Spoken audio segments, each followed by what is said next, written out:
राम राम शेतकरी मित्रांनो, आज आपण बघणार आहोत शाळू ज्वारीचं कडबा कसं बांधायचं हे मी आज तुम्हाला सांगणार आहोत। तर शेतकरी मित्रांनो, आता जे नवीचे कळीचे पोरं आहेत त्याला काही माहीत नसतं कडबा कसं बांधायचं, काय बांधायचं। तर आपण आज त्यांना शिकवायचं आहे आपल्याला कडबा कसं बांधायचं शाळू ज्वारीचं।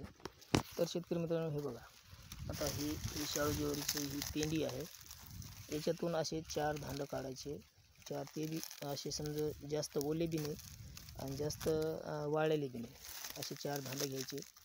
आणि हे 4 धांडे घेऊन अजून आपल्याला एक 5 एक कडबा आपला बांधायला आला का, जर समजा असे पिवळे धांडं पडले, एकदम हिरवं जे दांडं असतं ते त्याला बांधता येत नाही, थोडं वाळू द्यायचं आणि थोडं समजा सुकल्यासारखं झालं की मग बांधायचं। तर बांधायचं कसं हे मी आज तुम्हाला सांगणार आहे।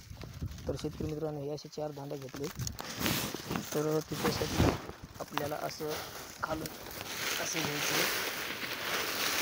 हे बघा, असे 4 धांडे खालून घ्यायचे आणि असा गोळा करायचा, असा पाय द्यायचा।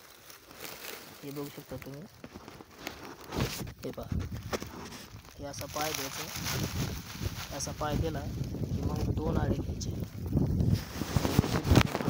हे असे 2 आळे घ्यायचे, असे 2-3 आळे घेऊन असं दाबायचं। तर बघू शकता